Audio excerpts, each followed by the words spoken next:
साथियों,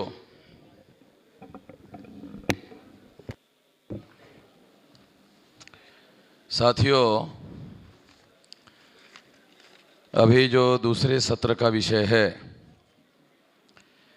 वो है bomb blast across the country is a conspiracy of minority Brahmins which leads them to become majority.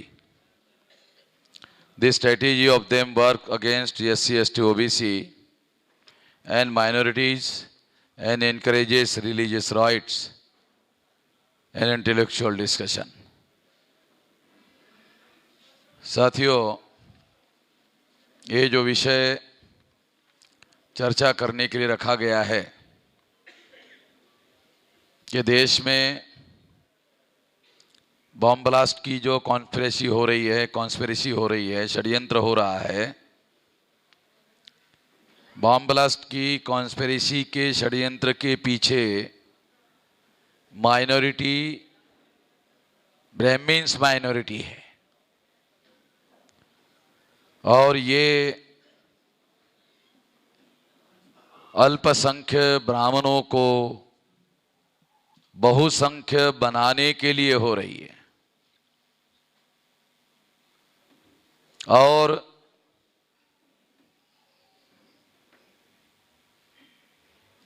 SC, ST, OBC को हिंदू बनाने के लिए हो रही है। ये जो विषय है, ये विषय सबसे ज्यादा अहम है SC, ST, OBC को जानना। क्योंकि ये जो बॉम्ब ब्लास्ट की कॉन्स्पिरेसी है, इसमें SC, ST, OBC को हिंदू बनाकर मुसलमानों के खिलाफ में इस्तेमाल करने की रणनीति है। इसलिए इसको मुसलमानों को कम जानने की जरूरत है और SC, ST, OBC के लोगों को ज्यादा जानने की जरूरत है।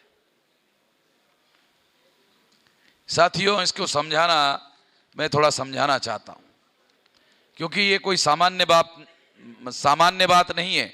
ये राजनीति का खेल है। ये देश पर अल्पसंख्यक ब्राह्मणों को कब्जा करने के षड्यंत्र का हिस्सा है। तो कोई सामान्य बात नहीं है। इसलिए इसको मैं थोड़ा आप लोगों को समझाना चाहता हूं। समझाने के लिए बहुत लंबी बात करनी पड़ेगी, 2-4 घंटे। 2-4 घंटे बोलूंगा तो 10-15 मिनट का आपको समझ में आएगा। वो इतनी क्रिटिकल बातें हैं। इसलिए अभी हमारे पास 2-4 घंटे तो है नहीं, तो प्रिसाइजली बहुत सारी बातें छोड़कर बहुत संक्षिप्त में बताऊंगा, बहुत छोटी बात बताकर समझाऊंगा। पहली बात तो 26 जनवरी 1950 को संविधान लागू हुआ और संविधान ने इस देश में लोकतंत्र स्थापित कर दिया। ये जो लोकतंत्र है, ये एडल्ट फ्रेंचाइज पर खड़ा है। एडल्ट फ्रेंचाइज, प्रौढ़ मताधिकार। हमारे जो पढ़े लिखे लोग हैं, ये पढ़े लिखे लोगों को समझने की बहुत ज्यादा जरूरत है।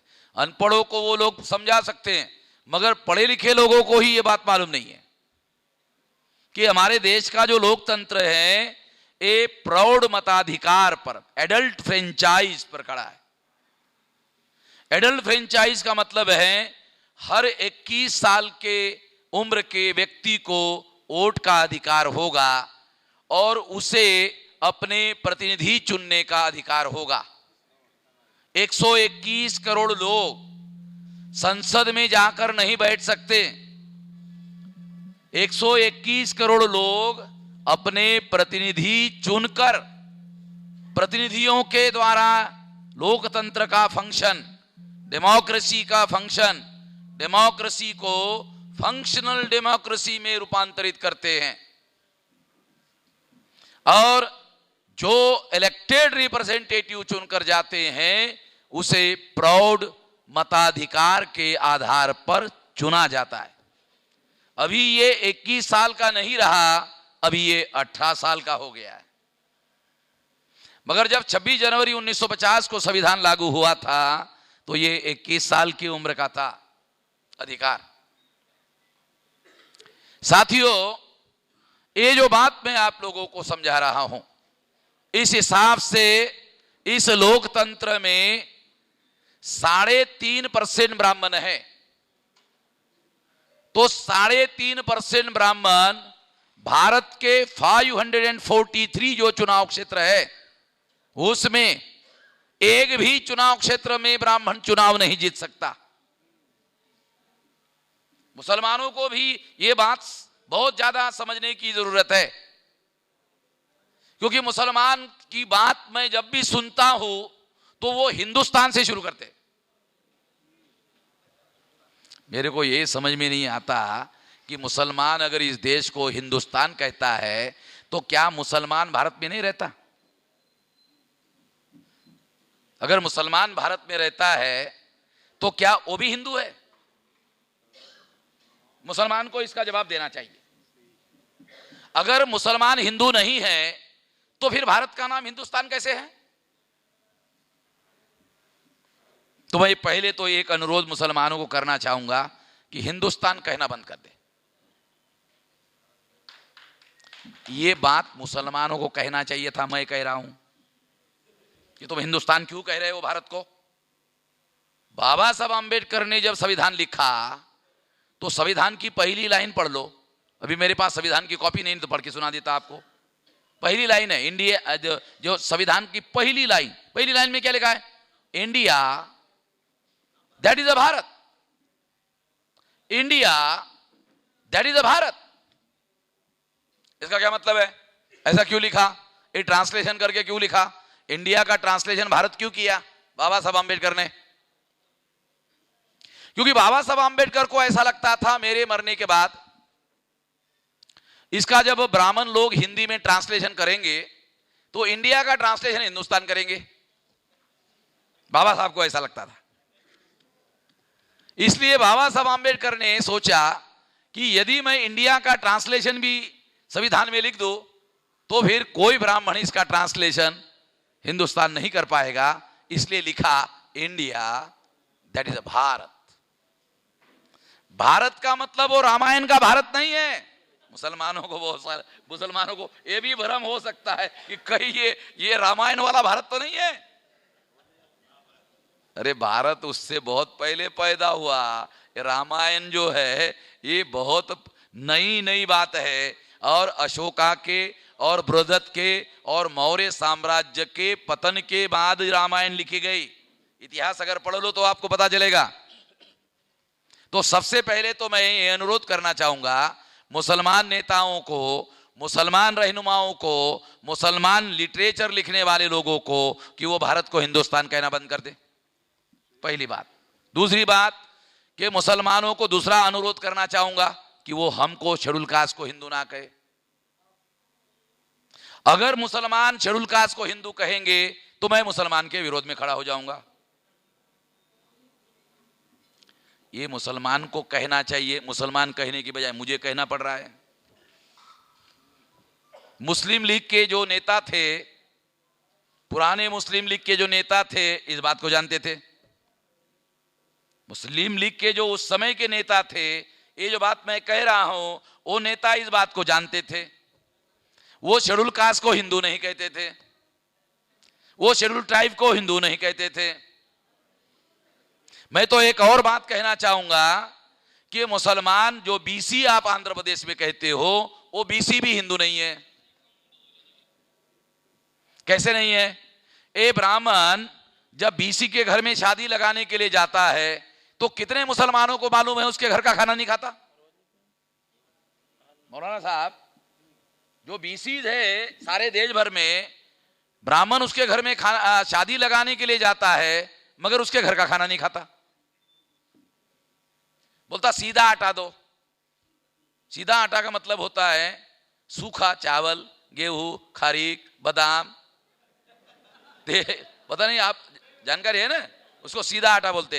ये लेता है अपने घर में जाके पकाता है, अपने घर में खाता है, वो बीसी के घर में भी नहीं खाता। कुमार बराबर बोल रहा हूं ना, ये कुमार ओबीसी है इसलिए बोल रहा हूं, नहीं खाता। अरे छत्रपति शिवाजी महाराज के मंत्रिमंडल में रहने वाले ब्राह्मण शिवाजी को शूद्र कहते थे, और उसका राज्याभिषेक किया शिवाजी महाराज का। तो हमारे पास डॉक्यूमेंट्री एविडेंस है कि शिवाजी महाराज का राज्याभिषेक करने के लिए उन्होंने शूद्रों के लिए जो संस्कार किया जाता है पौराणिक मंत्रों का, उसका उच्चारण किया। हमारे पास डॉक्यूमेंट है। छत्रपति शाहू महाराज ने एक ब्राह्मण को नौकर रखा था, नौकरी पर रखा था ब्राह्मण को। वो शाहू महाराज ने जिसको नौकरी पर रखा था, वो नौकर शाहू महाराज को शूद्र बोलता था। ये जानने की बातें हैं, कोई सामान्य बातें आप लोगों को नहीं बता रहा हूं। तो वर्ण व्यवस्था में शूद्र चौथे नंबर पर है, ब्राह्मण क्षत्रिय वैश्य शूद्र। और शूद्र कौन है आज के तारीख में? बीसी। शूद्र शब्द का क्या अर्थ है? अधिकार वंचित। अधिकार वंचित का क्या अर्थ है? गुलाम। समझना चाहिए ना, समझना होगा, जानना होगा। तो इस तरह से शेड्यूल कास्ट हिंदू नहीं है। शेड्यूल ट्राइब को तो सुप्रीम कोर्ट ने घोषित किया हिंदू नहीं है। मैं कहता हूं ओबीसी भी हिंदू नहीं है, क्योंकि देखो मैं आपको और एक उदाहरण देता हूं कि ओबीसी हिंदू क्यों नहीं है, बीसी हिंदू क्यों नहीं है। बीसी को मंडल कमीशन के द्वारा नौकरी मिलने वाली थी, रिजर्वेशन मिलने वाला था। तो ब्राह्मणों ने कहा ये ओबीसी के जो लोग हैं उनके पास मेरिट नहीं है। मेरिट नहीं का मतलब है लायक नहीं है, लायक नहीं का मतलब है नालायक है। ब्राह्मण कह रहे भाई, मैं नहीं कह रहा हूं। अगर ब्राह्मण बीसी को नालायक कह रहे हैं तो फिर बीसी हिंदू कैसे है? नहीं तो मुसलमान की लड़ाई लड़ेगा, क्रिश्चियन की लड़ाई लड़ेगा, सिख की लड़ाई लड़ेगा। अगर ब्राह्मण भी हिंदू है और बीसी भी हिंदू है तो ब्राह्मण हिंदू के नाम पर बीसी की लड़ाई क्यों नहीं लड़ रहा है? कुछ समझ में आ रहा है? लड़ाई तो नहीं लड़ रहा। और जब लड़ाई लड़ता है ब्राह्मण तो बीसी के विरोध में लड़ता है। अगर ब्राह्मण बीसी के विरोध में लड़ता है तो इस हिसाब से बीसी हिंदू नहीं है। तो मैं ब्राह्मण को समझा तो नहीं सकता, क्योंकि ब्राह्मण नासमझी की वजह से गलत नहीं मानता। देखो बहुत मौलिक सिद्धांत आपको बता रहा हूं। ब्राह्मण एससी एसटी ओबीसी को हिंदू मानता है, हिंदू कहता है, वो नासमझी की वजह से नहीं मानता। मगर मुसलमान नासमझी की वजह से मानता है। मैं मौलिक सिद्धांत फर्क समझा रहा हूं। मुसलमान नासमझी की वजह से मानता है, ब्राह्मण नासमझी की वजह से नहीं मानता। ब्राह्मण समझ बूझकर विचार पूर्वक मानता है। तो जो विचार पूर्वक मानता है उसमें परिवर्तन संभव नहीं है। इसलिए मैं ब्राह्मणों को समझाना नहीं चाहता। मगर मुसलमान नासमझी की वजह से कह रहे हैं, इसलिए मुसलमानों को समझाया जा सकता है और समझाकर परिवर्तन किया जा सकता है। इसलिए मैं मुसलमानों को समझा सकता हूं, ब्राह्मणों को नहीं समझा सकता, क्योंकि उसमें परिवर्तन होने वाला नहीं है। हाँ, उसके पिछवाड़े पर लात जरूर मारा जा सकता है, क्योंकि उसको समझाने से कुछ नहीं होने वाला, उसके पिछवाड़े पर लात मारना होगा। तो मैं लात मार, और फिर मैं अकेले की लात मारूंगा, साली को लगती ही नहीं। करोड़ों लोगों की लात पैदा करनी पड़ेगी और एक हाथी का लात पैदा करना पड़ेगा और तब मारना पड़ेगा, तब जाके उसको लगेगी। वो बहुत ज्यादा हजारों साल का ताकत पैदा होगा, बेशरम हो गया है, उसको एक लात मारने से वो ठीक होने वाला नहीं है। करोड़ों की लात इकट्ठा करनी पड़ेगी और करोड़ों की लात इकट्ठा करके मारनी पड़ेगी, तब जाके उसको अकल आएगी। तो मैं आपको जो मौलिक बातें समझाना चाहता हूं कि शेड्यूल कास्ट हिंदू नहीं है, शेड्यूल ट्राइब हिंदू नहीं है, ओबीसी भी हिंदू नहीं है, इसलिए मुसलमानों को अनुरोध है कि वो एससी एसटी ओबीसी को हिंदू ना कहें। यदि मुसलमान एससी एसटी ओबीसी को हिंदू कहेगा तो अल्पसंख्यक ब्राह्मण बहुसंख्य हो जाएगा। यदि मुसलमान एससी एसटी ओबीसी को हिंदू कहेगा तो अल्पसंख्यक ब्राह्मण बहुसंख्य हो जाएगा। बहुसंख्य होने की वजह से ब्राह्मण भारत का शासक वर्ग हो जाएगा, वरना 3.5% से नगर पालिका में कारपोरेटर नहीं बन सकता। ब्राह्मण जो है नगर पालिका में कारपोरेटर नहीं बन सकता, एमएलए एमपी कहां से बनेगा, और राज्य सत्ता पर नियंत्रण कहां से करेगा, बिल्कुल नहीं कर सकता। इसलिए मैं मुसलमानों से अनुरोध करना चाहता हूं कि वो एससी एसटी ओबीसी को हिंदू ना कहे, मुसलमानों का फायदा है। फायदा भी मुसलमानों को समझ में ना आए तो फिर तो मैं, ये मुश्किल की बात है। कम से कम मुसलमानों को अपना फायदा तो समझ में आना चाहिए। मुसलमानों की बहुत सारी समस्याएं हैं, उसमें सबसे पहली और पहले नंबर की समस्या है लैक ऑफ लीडरशिप। अगर उसमें जैसे मुस्लिम लीग के पास लीडर थे और वो लीडर ये जो ब्राह्मण लोगों की राजनीति है उसका अंदरूनी समझदारी रखते थे तो वो कभी भी ब्राह्मणों के झांसे में नहीं आए। मोहम्मद अली जीना या लियाकत अली या और भी बहुत सारे जो मुसलमानों के उस समय के नेता थे वो ब्राह्मणों के झांसे में नहीं आए। वो जानते थे इन बदमाशों को, अंदर से जानते थे, बहुत अंदर से जानते थे, और इसलिए वो कभी उनके झांसे में नहीं आए। तो मैं जो मौलिक बात आप लोगों को समझा रहा हूं कि ब्राह्मण अल्पसंख्य है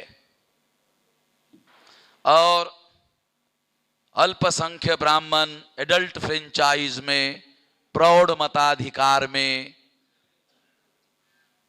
इस देश का हुक्मरान नहीं बन सकते, इस देश का शासक नहीं बन सकते, इस देश का राजा नहीं बन सकते, इस देश का शासक वर्ग नहीं बन सकते। बन गए, नहीं बन सकते मगर बन गए। कैसा बन गए यही समझाना चाहता हूं। इसके लिए ये बैकग्राउंड आपको समझा रहा था, ये बैकग्राउंड आपको समझ में आ जाए तो जो मैं समझाना चाहता हूं समझ में आ जाएगा। कैसे बन गए? तो ब्राह्मणों ने आजाद भारत में सबसे पहले जिस हथियार को अपनाया वो हथियार फसाद था, रॉयट्स। रॉयट्स के पहले का एक किस्सा आपको बताता हूं। रॉयट्स के पहले का एक किस्सा, अभी आजादी मिली थी तो गांधी, नेहरू, पटेल और इन लोगों ने मिलकर विभाजन हो गया था। मुस्लिम लीग पाकिस्तान चले गई थी, उधर पाकिस्तान बन गया था। बनने के बाद जो भारत में मुसलमान रह गए थे तो वो मुसलमान पाकिस्तान बनने तक मुस्लिम लीग के समर्थन में थे, सारे के सारे नहीं थे तो बहुसंख्य लोग थे। तो भारत में जो मुसलमान थे उसको विनव्योहर करने के लिए, उस पर विजय हासिल करने के लिए और मुसलमानों को कांग्रेस के समर्थन में खड़ा करने के लिए गांधी, नेहरू और पटेल ने मिलकर एक साजिश का प्लान बनाया। वो साजिश का प्लान क्या था?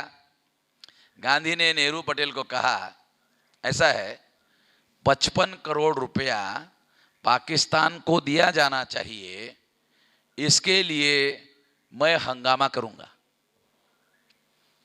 देना चाहिए ऐसा मैं कहूंगा, और तुम अड़ जाना कि नहीं देते। देखो राजनीति में समझा रहा हूं आप लोगों को, ये कोई सामान्य बात नहीं है। राजनीति सीधे नहीं चलती, टेढ़ी चलती है।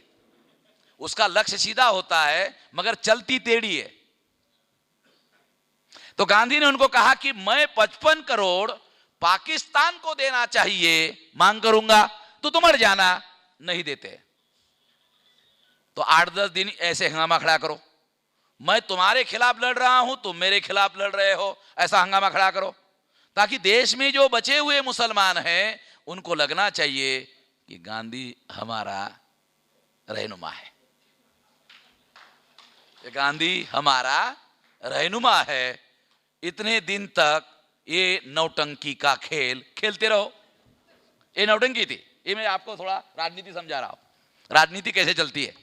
फिर क्या हुआ, फिर ये नौटंकी चलती रही और चलने के बाद जब उनको मालूम हो गया, रिपोर्ट हो गया कि अब गांधी के समर्थन में मुसलमान खड़े हो गए हैं, तो फिर सरदार पटेल ने, जवाहरलाल नेहरू ने कहा ठीक है आपकी बात मान लेते। तो ठीक है आपकी बात मान लेते हैं, तो मुसलमानों को लगा देखा गांधी ने मुसलमानों के समर्थन में स्टैंड लेकर आखिर मुसलमानों के हित के लिए लड़ाई जीत ली लड़ाई। अब मुसलमानों को क्या मिला, देखो आपको खास बता रहा, बहुत लोगों को पता ही नहीं है मुसलमानों को, भारत के मुसलमानों को क्या मिला। अरे 55 करोड़ रुपया पाकिस्तान के मुसलमानों को मिलना चाहिए, भारत के मुसलमानों को नहीं। तो समझ आ रहा, 55 करोड़ किसको मिलना चाहिए, पाकिस्तान के मुसलमानों को। और मुरीद, गांधी के मुरीद कौन हो गए, भारत के मुसलमान। पाकिस्तान के मुसलमान को 55 करोड़ मिलना चाहिए और भारत के मुसलमान गांधी के मुरीद हो गए। मौलाना समझ राजनीति, दाव पे समझा रहा हूं। कितना शैतानी दिमाग का आदमी था। आज तक किसी मुसलमान नेताओं को समझ में नहीं आया, मुसलमान अवाम को क्या समझ में आएगा। इसलिए मैं कहता हूं कि जो तालीम याफ्ता और बहुत पढ़े लिखे और ज़हीन दिमाग के जो लीडर थे मुसलमानों के, वो तो पाकिस्तान चले गए थे। और इस वजह से भारत में जो लीडरलेस मास रह गया था, उस लीडरलेस मास को विनवोहर करने के लिए, उस पर विजय हासिल करने के लिए और कांग्रेस के समर्थन में, क्योंकि गांधी आखिर कांग्रेस का आदमी था, अगर मुसलमान गांधी का समर्थन करेगा तो अल्टीमेटली गांधी तो कांग्रेस का ही है। और जगमोहन जो कश्मीर का था, कश्मीरी पंडित ब्राह्मण, उसने जब दिल्ली के तुर्कमान गेट पर बुलडोजर चलाया मुसलमानों की बस्तियों पर, तब पहली बार मुसलमानों के दिमाग में थोड़ा सा झटका लगा। और 77 के चुनाव में पहली बार मुसलमानों ने कांग्रेस के विरोध में वोट दिया, 27 साल बाद। मैं थोड़ा सा हिस्टोरिकल बैकग्राउंड के साथ भी बातें समझा रहा हूं ताकि बातें थोड़ी समझ में आ जाए।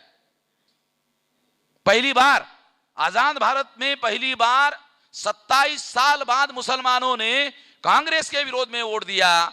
कांग्रेस के विरोध में वोट देने का क्या मतलब है कि 27 साल तक दिल्ली के राज सत्ता पर मुसलमानों ने कांग्रेस को पहुंचाया, और कांग्रेस को पहुंचाने का मतलब होता है मुसलमानों ने जालिमों को दिल्ली के गद्दी पर पहुंचाया।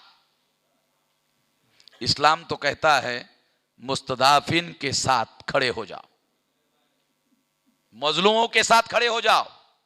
इस्लाम कहता है मुसलमानों को कि मजलूमों के साथ खड़े हो जाओ, मगर भारत के मुसलमानों ने दिल्ली की राजगद्दी पर जालिमों को बिठाया। ये तो अल्लाह ताला के विरोध में मुसलमानों ने काम किया। अब अल्लाह ताला मुसलमानों को दंड नहीं देगा तो क्या करेगा। अभी जो मुसलमान भुगत रहे हैं, ये अल्लाह ताला का, मैं मानता हूं, थोड़ा दंड चल रहा है, ये दंड भुगतना होगा। और इस दंड से निकलने का एक तरीका यह है कि इस गलती को सुधारना होगा, तो शायद अल्लाह ताला का कोप जो है मुसलमान पर से हट जाएगा। इसमें सुधार करना होगा। साथियों, बहुत सारी बातें हैं और उसमें मौलिक बात मैं आपको समझा रहा हूं कि ब्राह्मणों ने, अल्पसंख्यक ब्राह्मणों ने आजाद भारत में, इसके बाद में अल्पसंख्यक ब्राह्मणों ने बहुसंख्य बनने के लिए आजाद भारत में सबसे पहला हथियार डेवलप किया, फसाद। 65,000 फसादात हुए और कई लाख मुसलमान मारे गए। 66 साल में 55 साल कांग्रेस ने राज किया और 65,000 फसादात हुए। गुजरात में नरेंद्र मोदी के राज में 2 महीना कर्फ्यू रहा और उत्तर प्रदेश में अलीगढ़ है, वहां कांग्रेस के राज में 6 महीना रहा। रिकॉर्ड है, तथ्य है, मैं तथ्य जो है वो बता रहा हूं। अगर बीजेपी के राज में 2 महीना कर्फ्यू रहा और कांग्रेस के राज में 6 महीना कर्फ्यू रहा, तो ज्यादा बदमाश कौन है? मैं आपको आंकड़ों के साथ बोल रहा हूं भाई, ये ज्यादा बदमाश कौन है? तो मुसलमानों को सोचना होगा। मैं ये नहीं बोल रहा हूं कि बीजेपी के लोग सज्जन है, वो तो साले बदमाश है ही है, वो तो है ही है। और वो जो बदमाश है ना, वो ईमानदार बदमाश है। मैं मुसलमानों को ये कहना चाहता हूं कि ये जो बीजेपी के बदमाश है, ईमानदार बदमाश है। ईमानदार बदमाश का क्या मतलब है? वो बोलते हैं हम खुल्लम खुल्ला मुसलमान के विरुद्ध में, वो छुपा के नहीं रखते, वो बोलते हैं क्या खुल्लम खुल्ला मुसलमानों के विरोध में, तो ये ईमानदार बदमाश है। कांग्रेस के लोग अपने को सेकुलर कहते हैं, सेकुलर है नहीं, वो अपने को सेकुलर कहते हैं। और सेकुलर लोगों के राज में 65,000 फसादात हुए, कई लाख मुसलमान मारे गए। और जब फसाद होता है और मुसलमान मारे जाते हैं तो क्या कांग्रेस के लोग क्या कहते हैं? कांग्रेस का होम डिपार्टमेंट क्या कहता है? कांग्रेस का सीआईडी क्या कहता है? कांग्रेस का सीबीआई क्या कहता है? क्या कहता है? जानते हो क्या कहता है? इसमें आरएसएस का हाथ है, इसमें जनसंघ का हाथ है, इसमें शिवसेना का हाथ है, इसमें बजरंग दल का हाथ है, इसमें विश्व हिंदू परिषद का हाथ है। कौन कहता है? कांग्रेस का होम डिपार्टमेंट, कांग्रेस का सीबीआई, कांग्रेस का सीआईडी कहता है, कांग्रेस का पुलिस कहता है। क्या कहता है? इसमें इनका हाथ है। और ये इनका हाथ है। सरकार तुम्हारी, होम डिपार्टमेंट तुम्हारा, पुलिस तुम्हारी, सीबीआई तुम्हारी, सीआईडी तुम्हारी। अबे सारे पकड़ो ना, पकड़ो ना, पकड़ते नहीं, क्या कहते रहते? इसमें इसका हाथ का है, इसमें इसका हाथ है, इसमें इसका हाथ है। अबे तुम्हारा सरकार है और तुम खुद ही बोल रहे हो इसका हाथ है। अबे हाथ है तो पकड़ लो ना, पकड़ो, पकड़ो, एविडेंस इकट्ठा करो, कोर्ट में खींच कर ले जाओ, उसके खिलाफ में ट्रायल चलाओ और ऐसे बदमाशों को जेल में डालो। ये करना चाहिए। तो कांग्रेस के लोग क्या सोचते हैं? इनको अगर जेल में डाल दिया तो अगली बार फसाद करने के लिए आदमी कहां से मिलेंगे? अगर अगली बार फसाद करने के लिए आदमी नहीं मिले तो फसाद नहीं होगा, फसाद नहीं होगा, मुसलमान इनसिक्योर नहीं होगा, मुसलमान असुरक्षित नहीं होगा।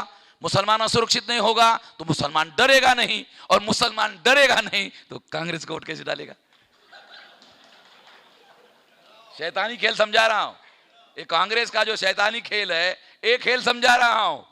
तो कांग्रेस फसाद करवाती है और फसाद में हिस्सेदार बनने वाले लोगों के खिलाफ में कभी कोई केस दायर नहीं करती है। ऐसा कोई रिकॉर्ड माइनॉरिटी कमीशन को पूछो कि भाई कांग्रेस के राज में कितने फसाद में कितने लोगों को कांग्रेस में जेल में डालने के लिए केसेस डाली, माइनॉरिटी कमीशन को पूछो, रिकॉर्ड बताएंगे वो लोग। ऐसा कोई रिकॉर्ड अवेलेबल नहीं है। अब सवाल है कि कांग्रेस ऐसे फसादात क्यों करती है? तो एक तो कारण बताया आपको, मगर सबसे बड़ी बात आपको बताना चाहता हूं कि जब फसाद होता है, मैं अपना इंडिविजुअल एक्सपीरियंस बताता हूं। मैं औरंगाबाद में पढ़ता था, औरंगाबाद में रहता था, औरंगाबाद में नौकरी करता था। मैं औरंगाबाद का किस्सा आपको बताता हूं। जब हिंदू मुसलमान का फसाद हुआ और बॉम्बे से शिवसेना आई, महानगर पालिका का चुनाव होने वाला था औरंगाबाद में, और 2 महीने पहले शिवसेना आई, 1 महीने पहले उसने फसाद करवा दिया। फसाद करवाते ही क्या हुआ? फसाद में क्या होता है जानते हो? फसाद में क्या होता है? फसाद में या तो हिंदू होता है या तो मुसलमान होता है। कोई शेड्यूल कास्ट नहीं होता, कोई शेड्यूल ट्राइब नहीं होता, कोई ओबीसी नहीं होता। फसाद में या तो हिंदू होता है या तो मुसलमान होता है। जब एससी एसटी ओबीसी का आदमी घर के बाहर निकलता है और फसाद करने वाले उसको पूछते हैं कौन हो? तो हिंदू। हिंदू क्यों कहता है? बोलते साला हिंदू नहीं कहूंगा तो मार देंगे। समझ रहे हो क्या? क्या समझा रहा हूं आपको? कुछ बातें समझा रहा हूं, समझ रहे हो क्या? अगर वो हिंदू नहीं कहेगा तो फसाद करवाने वाले लोग उसको पकड़ के मार देते हैं। तो वो एससी एसटी ओबीसी के लोग फसाद में क्या कहते हैं? फसाद में उनको पूछो कौन हो? हिंदू, अच्छा जा, ओ हिंदू, अच्छा जा जा, उसको जाने देते। समझ रहे हो ना? इसका मतलब है फसाद ब्राह्मणों का SC ST OBC को हिंदू बनाने का नेशनल गेम है। नेशनल गेम समझते हो? राष्ट्रीय खेल। जैसे क्रिकेट हो रहा है, जैसे कबड्डी हो रही है, जैसे हुतुतु हो रहा है, ये साला ब्राह्मणों का, वो कबड्डी नहीं खेलते, ब्राह्मण कबड्डी नहीं खेलता, हुतुतु नहीं खेलता, वो ब्राह्मण क्रिकेट नहीं खेलता, ब्राह्मण एक खेल खेलता है, रॉयट्स का खेल, नेशनल गेम।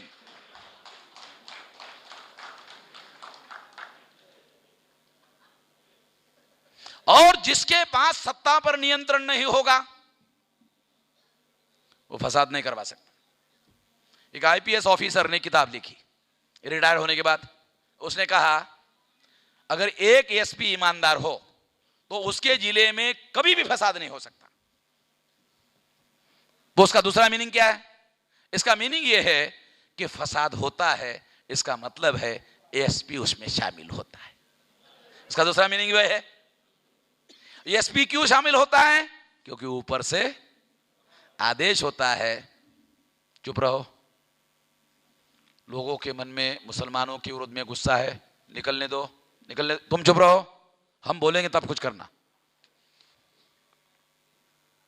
और फिर फसाद हो जाता है। 8-15 दिन के बाद में सरकार क्या करती है? इंस्पेक्टर ने गलत काम किया, SP ने गलत काम किया, IG ने गलत काम किया, transfer. Transfer is not a punishment, transfer punishment नहीं है।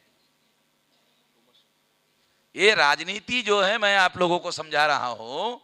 तो जब फसाद में SC ST OBC हिंदू हो जाते हैं, SC ST OBC फसाद में हिंदू हो जाते हैं, तो अल्पसंख्य ब्राह्मण बहुसंख्य हो जाते हैं। ध्यान रखो, बहुत खास बात, ये बात मुसलमानों को समझने की है। अल्पसंख्य ब्राह्मण बहुसंख्य हो जाते हैं, और बहुसंख्य होने के बाद में जब कांग्रेस चुनाव लड़ती है तो जो भी हिंदू हो गया वो कांग्रेस को, BJP को, कम्युनिस्टों को, मार्क्सवादी कम्युनिस्टों को, जितनी ब्राह्मणों की पार्टियां हैं, ये जितने हिंदू बनते हैं ये केवल ब्राह्मणों के पार्टी का ही शिकार होते हैं और ब्राह्मणों के पार्टी को ही वोट डालते हैं। अब ब्राह्मणों के पार्टी को इन्होंने वोट नहीं डाला होता तो 3.5% ब्राह्मणों की 4 नेशनल लेवल की पार्टियां होती। अरे एक नेशनल लेवल की पार्टी होने के लिए कानून में लिखा हुआ है कि 4 राज्यों में 4% वोट, वो भी जो डिपॉजिट जब्त नहीं हुआ उसका ही काउंटिंग किया जाएगा। अगर उसका 4% वोट मिला 4 राज्यों में तो उस पार्टी को नेशनल लेवल की पार्टी मानी जा सकती है। दूसरा क्राइटेरिया है 3 राज्यों में जिस पार्टी को 6% वोट, जिस वोट को डिपॉजिट जब्त जिसका हुआ है उसको छोड़ करके ये 6% होना चाहिए, वो पार्टी को नेशनल लेवल की पार्टी मानी जाती है। ब्राह्मणों के वोट 3.5% है, तो 3.5% की साली एक राज्य में भी मान्यता प्राप्त नहीं हो सकती। ये 4 नेशनल लेवल की रिकॉग्नाइज पार्टियां, या तो देश में कांग्रेस का राज है, इसका मतलब ब्राह्मणों का राज है, या तो बीजेपी का राज है, या तो इसका मतलब ब्राह्मणों का राज है, या तो कम्युनिस्टों का राज है, कम्युनिस्ट ब्राह्मणों का राज है, या तो मार्क्सवादी कम्युनिस्ट ब्राह्मणों का राज है। इसका मतलब है कांग्रेस, बीजेपी, कम्युनिस्ट और मार्क्सवादी कम्युनिस्ट, ये जितने भी पार्टियां ब्राह्मणों की है, अगर इनका राज आता है तो रियलिटी में ब्राह्मण राज है, प्रैक्टिकल में ब्राह्मण राज है। तो इसका मतलब यह है कि भारत में अल्पसंख्य ब्राह्मणों को बहुसंख्य बनाने का तरीका है फसाद। मगर फसाद एकमात्र तरीका नहीं है। अब फसाद के बारे में मुसलमान जागृत हो गए तो अब नया तरीका डेवलप किया जा रहा है। नया तरीका क्या है? नए तरीके में एक तरीका है भारत पाकिस्तान का वार। 72 में इंदिरा गांधी ने भारत पाकिस्तान का वार किया, बांग्लादेश बनाया, बांग्लादेश के बाद जब चुनाव हुआ तो इंदिरा गांधी 368 सीटें जीतकर 2/3 मेजॉरिटी से 6 सीटें ज्यादा जीत गई। सिखों के विरोध में राजीव गांधी ने हिंदुस्तान वर्सेस खालिस्तान का नारा लगाया तो राजीव गांधी की सीटें चुनकर आई 413 मेंबर पार्लियामेंट। मैं आंकड़ों के साथ बोल रहा हूं। सिख नॉन ब्राह्मण रिलीजन है, मुसलमान नॉन ब्राह्मण रिलीजन है, क्रिश्चियन नॉन ब्राह्मण रिलीजन है, बुद्धिज्म नॉन ब्राह्मण रिलीजन है। इसके विरोध में जो भी प्रतिक्रिया निर्माण की जाती है उस प्रतिक्रिया से लोग हिंदू बनते हैं। क्रिश्चियनिटी के विरोध में प्रतिक्रिया निर्माण करो, हिंदू बनते हैं। इस्लाम के विरोध में प्रतिक्रिया निर्माण करो, हिंदू बनते हैं। सिखिज्म के विरोध में प्रतिक्रिया निर्माण करो, हिंदू बनते हैं। तो आपको याद होगा चर्चेस के खिलाफ हमले हुए, सिखों के धर्म मंदिर स्वर्ण मंदिर पर हमला हुआ, मुसलमानों के बाबरी मस्जिद के विरोध में हमला हुआ। ये सारी बातें हमारे सामने हो रही है और ये अल्पसंख्य ब्राह्मणों को बहुसंख्य बनाने का कार्यक्रम है। बाबरी मस्जिद में जिन लोगों ने कॉन्स्पिरेसी की, एक भी आदमी को जेल नहीं हुआ। सबसे बड़ा कॉन्स्पिरेटर अडवाणी, प्रधानमंत्री पद का दावेदार, नरेंद्र मोदी का नंबर घोषित कर दिया, फिर भी बोलता मेरा दावा अभी भी कायम है। वो अभी भी दावा छोड़ने के लिए तैयार नहीं है। 86 ईयर ओल्ड हो गया, फिर भी बोलता है नहीं, प्रधानमंत्री पद के लिए तो अभी भी मेरे पास में सेहत अच्छी है, अटल बिहारी की तरह मैं व्हील चेयर पर नहीं घूम रहा। इसका मतलब यह है कि ये जो लोग हैं ये इन तरीकों का इस्तेमाल अल्पसंख्य ब्राह्मणों को बहुसंख्य बनाने के लिए कर रहे हैं। इसमें और बहुत सारे तरीके हैं। एक तरीका आज के तारीख में एक तरीका डेवलप किया गया है, आतंकवाद। आज के तारीख में सबसे बड़ा तरीका है आज के तारीख में ब्राह्मणों का है। असीमानंद का नाम आपने सुना होगा। असीमानंद जो है उसका ओरिजिनल नाम है असित चटर्जी, बंगाली ब्राह्मण।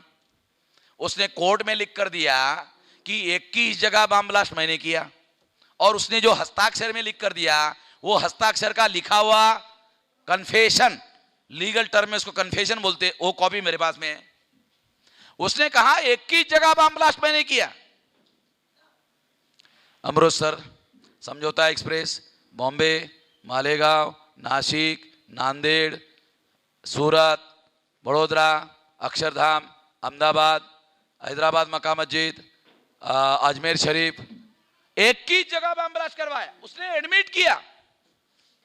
अब सवाल यह है कि विधायिका पर ब्राह्मणों का कब्जा है, कार्यपालिका पर ब्राह्मणों का कब्जा है, न्यायपालिका पर ब्राह्मणों का कब्जा है, मीडिया पर ब्राह्मणों का कब्जा है, मिलिट्री पर, गवर्नर पर, सेक्रेटेरिएट पर, एजुकेशन पर, हायर एजुकेशन पर एंड एवरी डेमोक्रेटिक इंस्टीट्यूशन के हेड ऑफ डिपार्टमेंट पर सारा का सारा कब्जा है ब्राह्मणों का। अगर सारा का सारा कब्जा ब्राह्मणों का है तो ब्राह्मण आतंकवाद और बम ब्लास्ट क्यों करवा रहे? सवाल है क्यों करवा रहे? क्योंकि यदि ब्राह्मण बम ब्लास्ट नहीं करवाएंगे तो क्या होगा? अल्पसंख्य ब्राह्मण बहुसंख्य नहीं होगा। ये तो बार बार बनाना पड़ेगा, क्योंकि जैसे ही शांति आती है, शांति में जानते हो क्या होता है? शांति में SC हो जाता है, ST हो जाता है, OBC हो जाता है। शांति में अगर बम ब्लास्ट ना हुआ तो SC OBC हो जाएगा और SC OBC हो जाएगा और SC ने SC के नाम पर, ST ने ST के नाम पर, OBC ने OBC के नाम पर अगर संगठन बनाया और इन लोगों ने इनके नाम पर वोट डाला, ब्राह्मणों को क्या होगा? समझ रहे हो? मैं ब्राह्मणों की बात आपको समझा। ब्राह्मणों का क्या होगा? क्योंकि SC ST OBC अगर इन लोगों ने SC ST OBC के नाम पर संगठन बनाया, ब्राह्मण सदस्य भी नहीं हो सकता, ब्राह्मण उसका सदस्य भी नहीं हो सकता, नेता कहां से होगा?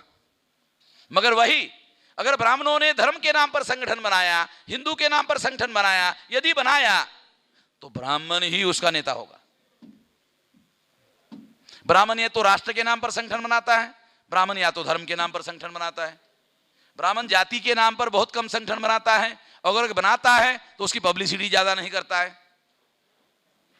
ब्राह्मणों के जो राष्ट्र के नाम पर संगठन है, राष्ट्र सेवा दल, राष्ट्रीय स्वयंसेवक संघ, समझ रहे हो, राष्ट्रीय स्वयंसेवक संघ, और कांग्रेस का है राष्ट्र सेवा दल। तो ये ब्राह्मण लोग जो है या तो राष्ट्र के नाम पर संगठन बनाते हैं या तो धर्म के नाम पर संगठन बनाते हैं। ये भी अल्पसंख्य ब्राह्मणों को बहुसंख्य बनाने का तरीका है। तो ये जो आतंकवाद है, ये आतंकवाद की घटनाएं घटित होने के बाद में क्या होता है, जैसे एक बम ब्लास्ट होता है, बम ब्लास्ट होते ही टीवी में खबर आती है। क्या खबर आती है? इसमें इंडियन मुजाहिदीन का हाथ है। मुजाहिदीन का भी नहीं होता, इंडियन। अगर इंडियन शब्द लगेगा तब एससी एसटी ओबीसी को पता चलेगा ये भारत के मुसलमान है। इंडियन शब्द लगेगा तो एससी एसटी ओबीसी के लोगों को क्या लगता है? भारत का मुसलमान है। और जैसे ही एससी एसटी ओबीसी को लगता है भारत का मुसलमान है, तो एससी एसटी ओबीसी मुसलमान का विरोधी हो जाता है। और जैसे ही वो मुसलमान का विरोधी हो जाता है, वो इस्लाम का विरोधी हो जाता है। जैसे ही वो इस्लाम का विरोधी हो जाता है, जितना ज्यादा इस्लाम विरोधी होता है उतना ज्यादा हिंदू हो जाता है। तो एससी एसटी ओबीसी प्रतिक्रिया में हिंदू होता है। ध्यान रखो, बहुत खास बात बता रहा हूं। ब्राह्मण प्रचार करके किसी को हिंदू नहीं बना सकता। इस्लाम के लोग प्रचार करेंगे, क्या करेंगे? करेंगे कि अल्लाह ताला ने इस दुनिया में सभी लोगों को समान रूप से पैदा किया। कोई काला नहीं, कोई गोरा नहीं, कोई ऊंच नहीं, कोई नीच नहीं, और किसी को किसी के ऊपर इख्तियार नहीं। इख्तियार बराबर बोल रहे हो ना, उर्दू का शब्द है। किसी के ऊपर किसी को अधिकार नहीं, ऐसा कहने का काम इस्लाम के लोग कह सकते हैं कि हमारा धर्म जो है बेहतरीन सिद्धांत पर खड़ा है। ऐसा इस्लाम के लोग कह सकते हैं। और इसका प्रचार करके किसी गैर मुस्लिम को मुसलमान बना सकते हैं। ब्राह्मण क्या कहेंगे एससी एसटी ओबीसी को हिंदू बनाने के लिए?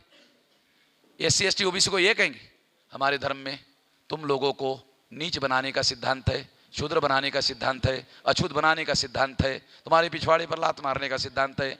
तुम लोगों को हम लोग ऊंच नीच मानेंगे, अछूतता मानेंगे, अस्पृश्यता मानेंगे, तुमको स्पर्श भी नहीं करेंगे।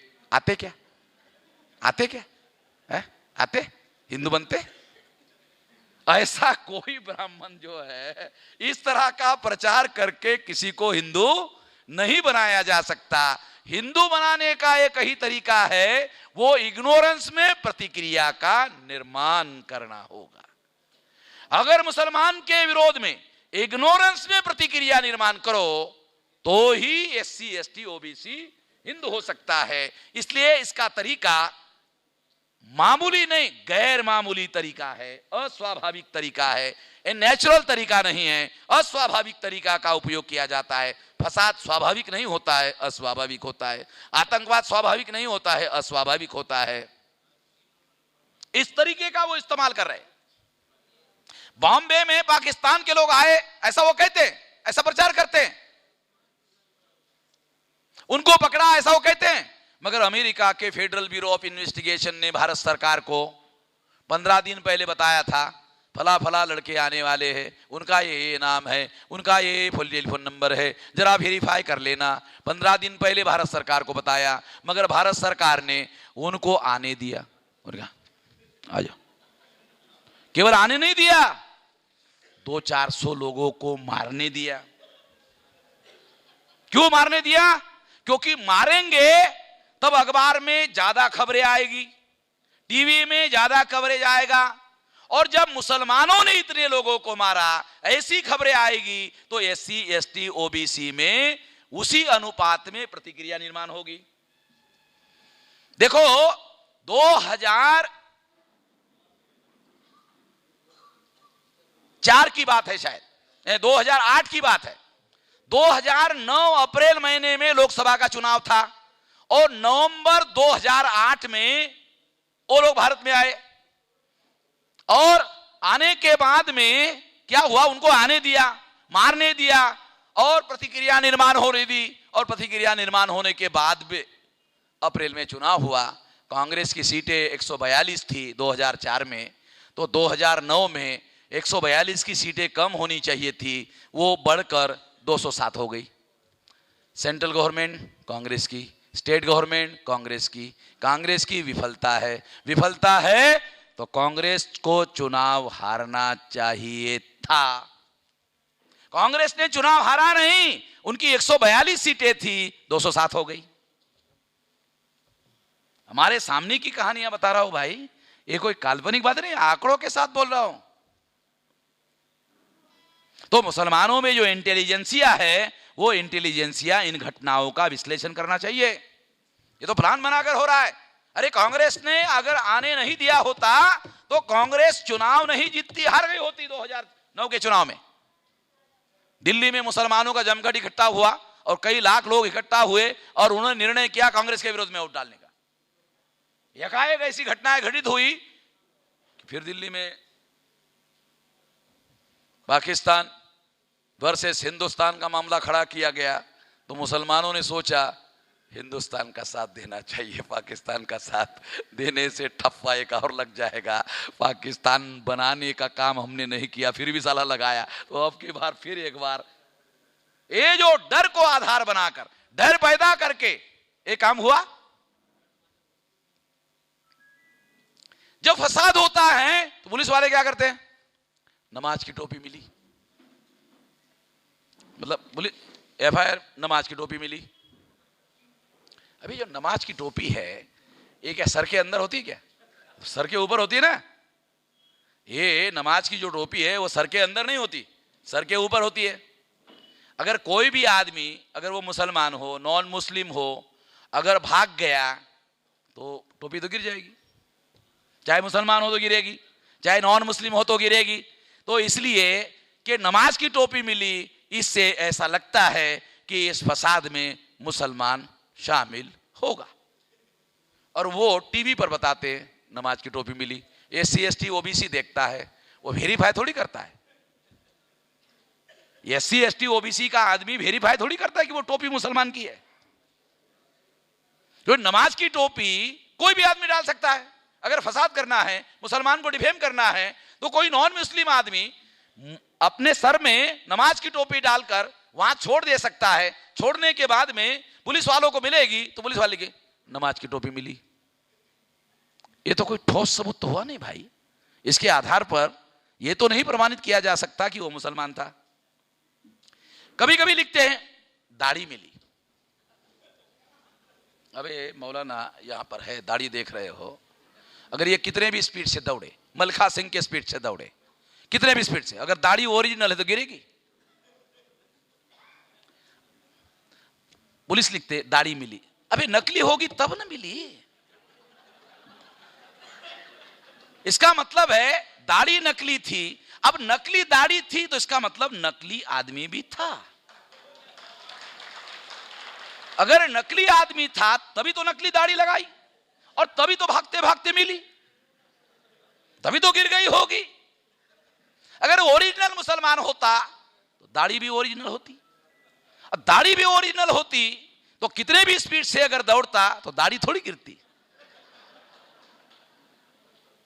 मैं समझाने के लिए बता रहा हूं आप लोगों को। कोई सबूत नहीं होते। इनोसेंट मुसलमान नौजवानों को जेल में रखा गया है। जेल में रखने का तरीका बहुत तरीका है। मुशर्रफ साहब उधर पुलिस के स्टेट लेवल के ऑफिसर थे, पुलिस के, उनके साथ मैंने बातचीत किया तो उन्होंने बताया कि कभी कभी हम पुलिस वालों को सबूत नहीं मिलते तो हम पुलिस वाले क्या करते हैं, किसी भी इनोसेंट को पकड़ते हैं, उसको रात भर पीटते हैं। एक तो रात भर पीटते हैं, दूसरा सोने नहीं देते। फिर सवेरे उसको कहते हैं लिख के देते क्या है, लिख के देते? बोलता नहीं, अच्छा ठीक है। फिर दिन भर पीटते, फिर रात भर पीटते, फिर उसको सोने नहीं देते। 2-3 दिन अगर उसको सोने नहीं दिया अपने आप पर, वो बोलता है साला अभी सोना तो पड़ेगा, तो इसलिए अपने से बुलाता है पुलिस वालों को, हाँ हाँ देता हूं, क्या दो? तो पुलिस वाले ही लिख कर देते हैं। अब तू ये जो हमने लिखा ना, ये नहीं, तू अपने हाथ से लिख, जो हमने लिखा हुआ है वो तू अपने हाथ से लिख, अपने हाथ से लिख कर लेते हैं, उसके हस्ताक्षर ले लेते हैं, मैजिस्ट्रेट के सामने प्रस्तुत करते हैं और मैजिस्ट्रेट को कहते हैं इसने गुनाह कबूल किया। देखो बाबा साहब अम्बेडकर ने कॉन्स्टिट्यूशन में लिखा है जिसके विरोध में आरोप है उसको गवाह नहीं बनाया जा सकता। ये बहुत लोगों को समझ में नहीं आता। जिसके विरोध में आरोप है उसको गवाह नहीं बनाया जा सकता, मगर उसको पिटाई करके उससे ही लिखवाया गया और उसको ही अपने खिलाफ में गवाह बनाया गया। ये तो मौलिक अधिकार का उल्लंघन है। और आजकल जो मुसलमान नौजवानों को जेल में डाला गया है वो इनोसेंट मुसलमानों को विदाउट ट्रायल जेल में रखा गया है। ये सारा का सारा ब्राह्मणों का शैतानी का खेल है।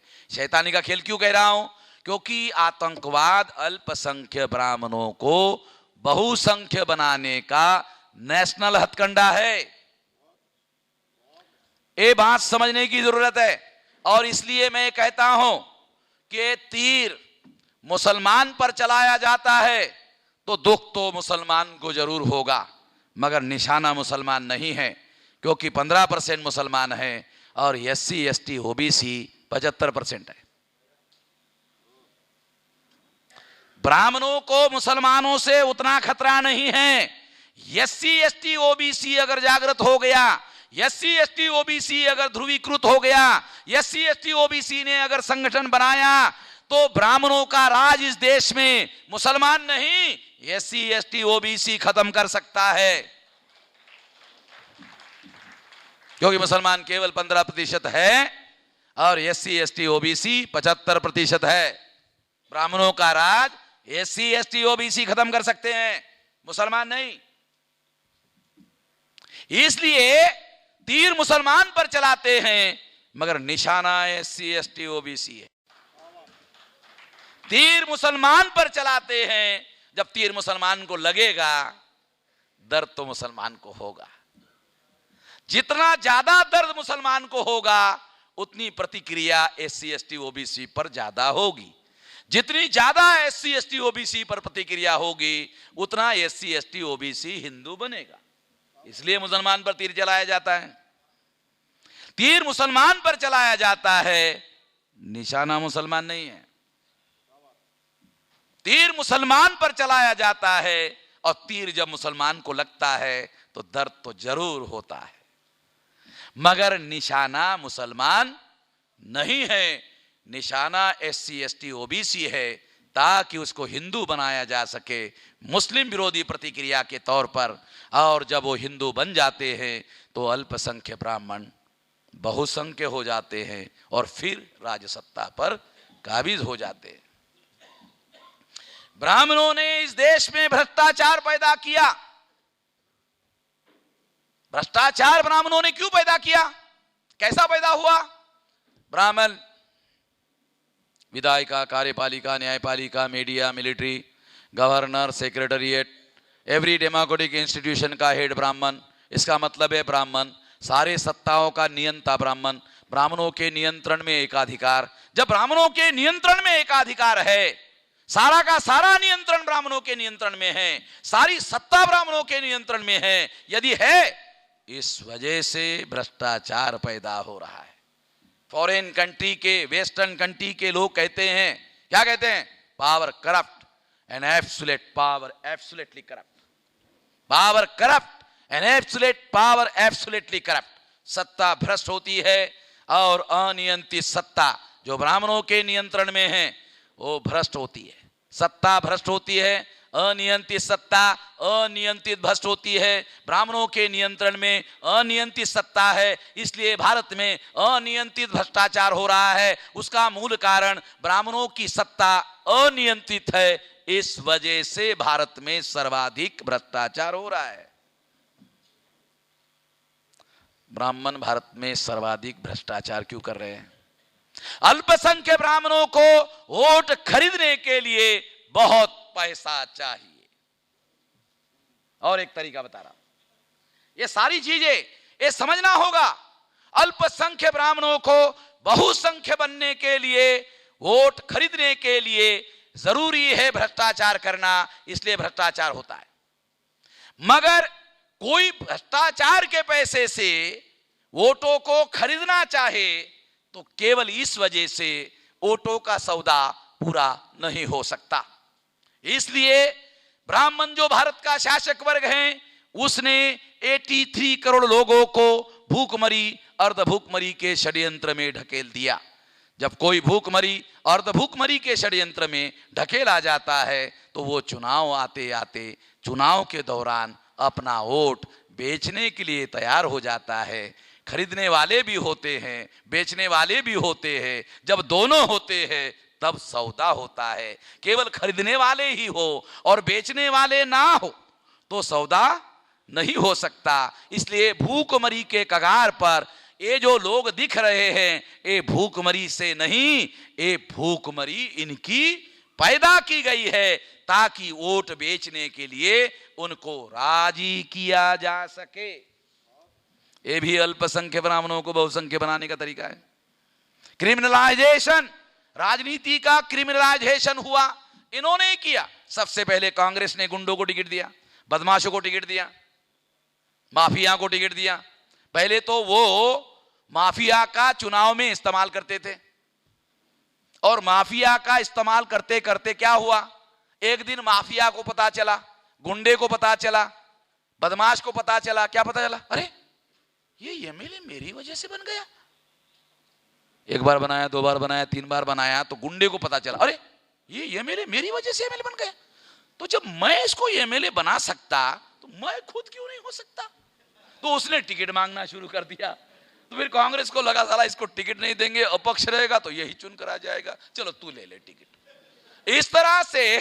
इस तरह से बहुमत हासिल करने के लिए कांग्रेस ने गुंडे पैदा किए, गुंडों का पालन पोषण किया। गुंडों को टिकट देने का काम भारत के राजनीति में सबसे पहले कांग्रेस ने किया। ये सारी चीजें रियल बता रहा हूं।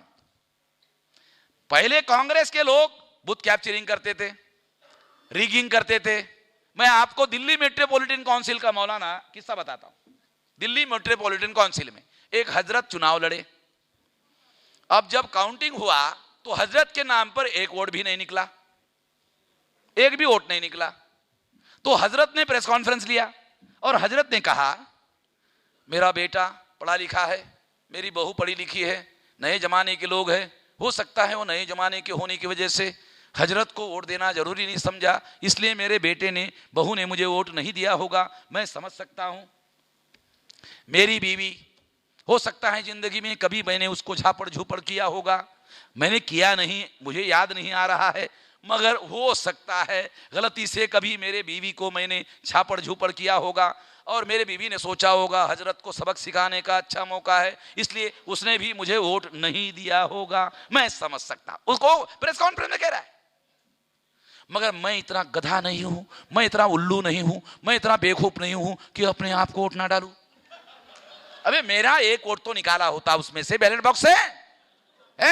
एक वोट तो निकाला होता कि हजरत को एक वोट पड़ा। अब हजरत ने जिस बैलेट बॉक्स में वोट डाला था वो तो वहां से निकाल दिया, वहां से निकाल दिया, और जो बाहर वाले बैलेट है उसके ऊपर पंजा पंजा पंजा पंजा पंजा उसमें डाल दिया। अधिकारी उनका, आईएएस उनका, कलेक्टर उनका, चुनाव अधिकारी उनका, उनके नियंत्रण में 2-3 दिन बैलेट बॉक्स रहते हैं और उसमें डाल दिया। अब उसका जो वोट डाला गया था वो तो कचरे में चला गया, कुएं में चला गया, और बहुत जगह रिपोर्ट छपकर आया कि इतने इतने स्टैंप लगे हुए बैलेट कुएं में मिले। ये भी रिकॉर्ड है, काल्पनिक बात नहीं बोलो। तो हजरत के नाम पर एक वोट भी नहीं पड़ा, इसका मतलब रिगिंग है। ये भी अल्पसंख्यक ब्राह्मणों को बहुसंख्यक बनाने का तरीका है।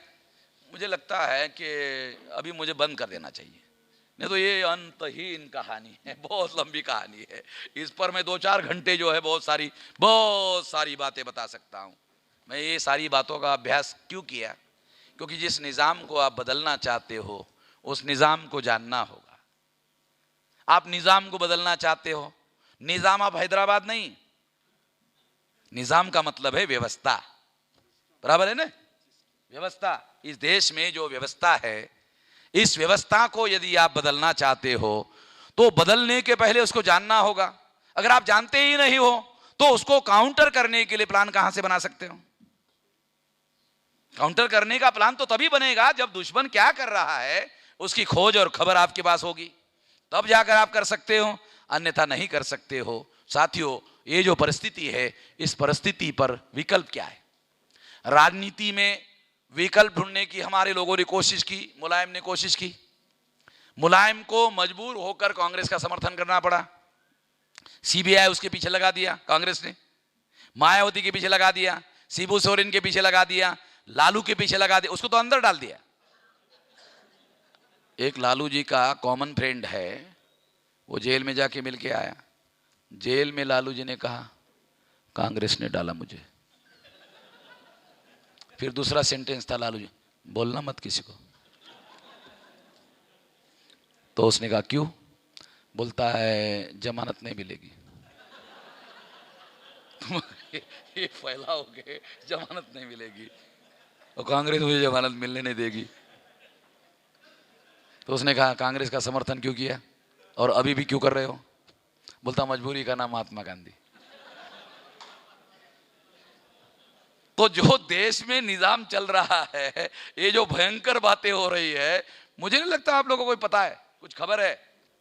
नॉर्थ ईस्ट रीजन में सांसदीय समिति होम अफेयर्स की, उसने सांसदीय समिति को बताया कि नॉर्थ ईस्ट रीजन के आदिवासियों को हथियार हम ही देते हैं।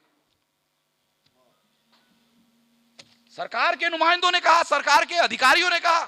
तो वो सांसदीय समिति के लोगों ने पूछा क्यों? बोलता अगर हम आदिवासियों को हथियार नहीं देंगे तो वो चाइना से ले लेंगे। तो हमने सोचा चाइना से लेने के बजाय हम ही दे देते हैं, कम से कम वो आपस में लड़ाई करेंगे तो मारने वाले भी हथियार हमारे, मरने वाले भी हथियार हमारे, यानी दोनों को आपस में लड़ाने वाले, मारने वाले, ये सारे हथियार हमारे। कम से कम चाइना को भारत में हस्तक्षेप करने का मौका नहीं मिलेगा, इसलिए हम ही हथियार देते हैं। सांसदीय समिति का रिपोर्ट। मैं ये किस्से इसलिए आपको बता रहा हूं और जो चीजें मैं जानता हूं सारी चीजें बताऊंगा तो आप लोग डर जाओगे। तो मैं सारी चीजें नहीं बता सकता क्योंकि सारी चीजें सुनने के लिए कलेजा चाहिए और इतना कलेजा अब हमारे लोगों का मजबूत नहीं है। ब्लड प्रेशर हो जाएगा, ब्लड प्रेशर से हार्ट अटैक हो जाता है और अच्छा भला आदमी साला हार्ट अटैक से मर जाए, ये अच्छी बात नहीं है। इसलिए कुछ बातें मैं अपने पास ही रख लेता हूं क्योंकि मेरे पास हार्ट ही नहीं है। क्योंकि अगर मेरे को हार्ट होता और इतनी सारी जानकारी मैं रखता था, मेरे को हार्ट अटैक हो जाता। तो मेरे पास तो हार्ट नहीं है और इसलिए ये सारी चीजें जो है वो मैं जानता हूं और बहुत सारी चीजें जानता हूं।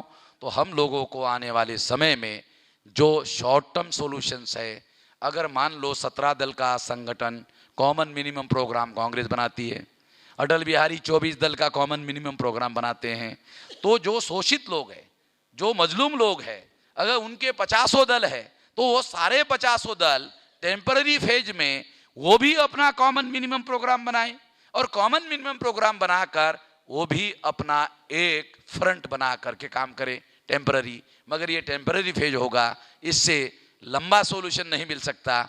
इसका रियल सॉल्यूशन है जन आंदोलन। जन आंदोलन करना होगा और जन आंदोलन करने के लिए 6 लाख गांव में संगठन खड़ा करना होगा और 6 लाख गांव से कम मिनिमम 3 करोड़ और मैक्सिमम 15 करोड़ लोगों का मोबिलाइजेशन करना होगा। ऐसा करना होगा। यदि हम ऐसा करते हैं तो आंदोलन आंदोलन नहीं रहेगा, आंदोलन जन आंदोलन हो जाएगा। अगर आंदोलन जन आंदोलन हो गया तो हम खुद मुख्तियार हो सकते हैं, आज़ाद हो सकते हैं। ऐसा करना होगा। ऐसा करने के लिए आप साथ सहयोग करोगे, इस आशा और विश्वास के साथ आपने मेरी बात ध्यान से सुनी।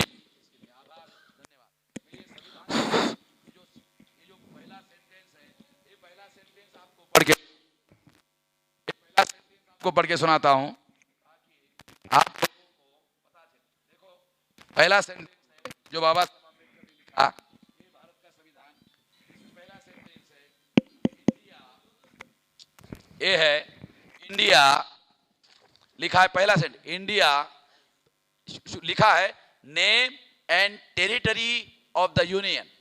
तो आगे लिखा है नेम क्या है टेरिटरी ऑफ यूनियन का, तो लिखा India that is a Bharat, shall be a union of states. लिखा है, name and territory of the union, India, comma, that is a Bharat, shall be a union of states. India, that is a Bharat.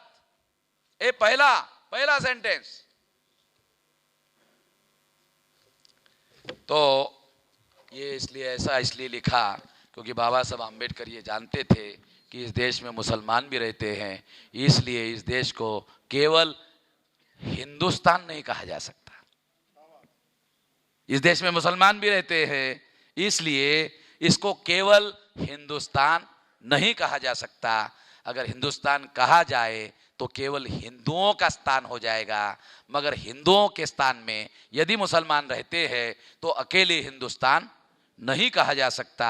इसलिए भारत का नाम, India का नाम भारत है और भारत को अंग्रेजी में इंडिया कहा जा रहा है।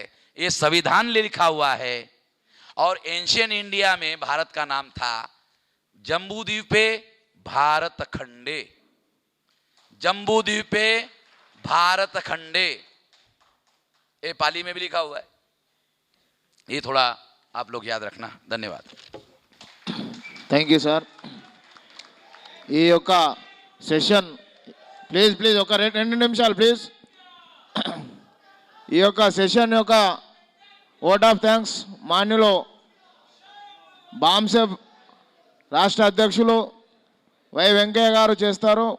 Vote of thanks sir please sir. 2 నిమిషాలు 2 మినిట్స్।